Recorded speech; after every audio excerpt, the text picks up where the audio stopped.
ایک غار میں زندہ بنا کچھ کھائے پیے سوتے رہے، اور جب 300 سال بعد اس گفا کو کھولا گیا، اس منظر کو دیکھ کر لوگوں کے ہوش اڑ گئے تھے۔ دوستو، کیا ہوا ہوگا کہ جب یہ نیند سے جاگے ہوں گے؟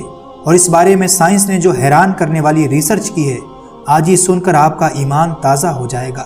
بس گزارش ہے اس کو اینڈ تک ضرور دیکھیے گا۔ دوستو، اللہ تعالیٰ نے قرآن کریم میں ایک عجیب و غریب واقعہ بیان کیا ہے۔ یہ واقعہ ان لوگوں کا ہے جو ایک غار میں 309 سال تک سوتے رہے۔ ایک یہودی عالم نے اللہ کے نبی کو پرکھنے کے لیے 3 سوال کیے، جس میں سے ایک سوال یہ تھا کہ اصحاب کہف کون تھے، جس کے بارے میں اللہ پاک سورہ کہف میں ارشاد فرماتا ہے، تو ہم نے انہیں یعنی ان نوجوانوں کو اسی غار میں تھپک کر سالہ سال کے لیے گہری نیند میں سلا دیا۔ دوستو، سائنس نے اس کے بارے میں بڑی حیران کرنے والی کھوج کی ہے۔ یہ واقعہ حضرت عیسیٰ علیہ السلام کے بعد کا ہے۔ اس زمانے میں لوگوں کی زیادہ تر تعداد بت پرستی میں مبتلا ہو گئی تھی۔ اس زمانے میں ایک بادشاہ کی حکومت تھی، اس کا نام دقیانوس تھا۔ تاریخی کتابوں میں آتا ہے کہ وہ ظالم ترین بادشاہوں میں سے ایک تھا۔ وہ لوگوں کو حضرت عیسیٰ علیہ السلام کی تعلیمات پر عمل کرنے سے روکتا تھا، اور جو بت پرستی نہیں کرتا اسے قتل کروا دیتا۔ وہیں کچھ نوجوان افسوس نامی شہر میں رہا کرتے تھے۔ وہ خالص خدا کی عبادت کرنے والے نہایت نیک لوگ تھے۔ دقیانوس کے ظلم و ستم سے پریشان ہو کر یہ لوگ اپنا ایمان بچانے کے لیے اس کے دربار سے بھاگ نکلے اور قریب کے پہاڑ میں ایک غار کے اندر پناہ لی۔ 300 سال سے زیادہ عرصہ وہ اسی حال میں سوتے رہے۔ اس ظالم بادشاہ نے جب ان نوجوانوں کو تلاش کروایا، اس کو معلوم ہوا کہ وہ لوگ غار کے اندر ہیں، تو وہ بے حد ناراض ہوا اور غیظ و غضب میں آ کر یہ حکم دیا کہ اس غار کے سامنے ایک مضبوط پتھروں کی دیوار بنا کر اس غار کو بند کر دیا جائے، تاکہ وہ لوگ اسی کے اندر رہ کر مر جائیں اور وہی غار ان لوگوں کی قبر بن جائے۔ لیکن دوستو، اللہ کو کچھ اور ہی منظور تھا۔ وہاں ایک معجزہ ہوا اور وہ لوگ غار میں اسی حالت میں سوتے رہے، یہاں تک کہ تقریباً 300 سال گزر گئے۔ نہ وہ نیند سے بیدار ہوئے، نہ ان کے جسم خراب ہوئے، اور نہ ہی ان کو موت آئی۔ اب اتنے دنوں بعد دقیانوس کی سلطنت کا نام و نشان مٹ چکا تھا۔ کئی بادشاہوں کی حکومت آئی اور چلی گئی، یہاں تک کہ رومی سلطنت نے بھی عیسائیت کو اختیار کر لیا۔ اسی زمانے میں ایک بادشاہ تھا جس کا نام ویداروس تھا۔ وہ بادشاہ بے حد نرم دل اور انصاف پسند بادشاہ تھا۔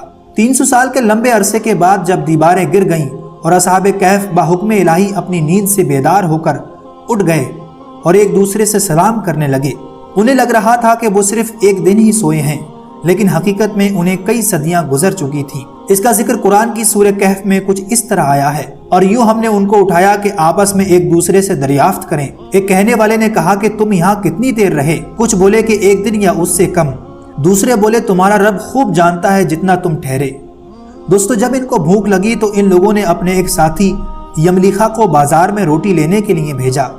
شہر میں داخل ہونے پر اس کے پاس جو سکے تھے وہ اسی زمانے کے تھے۔ وہ قریب ہی ایک نان والے کی دکان پر اپنے ساتھیوں کے لیے نان خریدنے لگے۔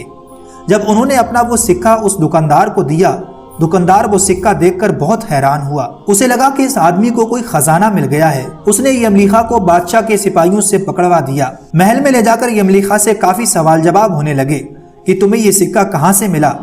اس نے کہا یہ سکہ میرا ہی ہے، مجھے کوئی خزانہ نہیں ملا ہے۔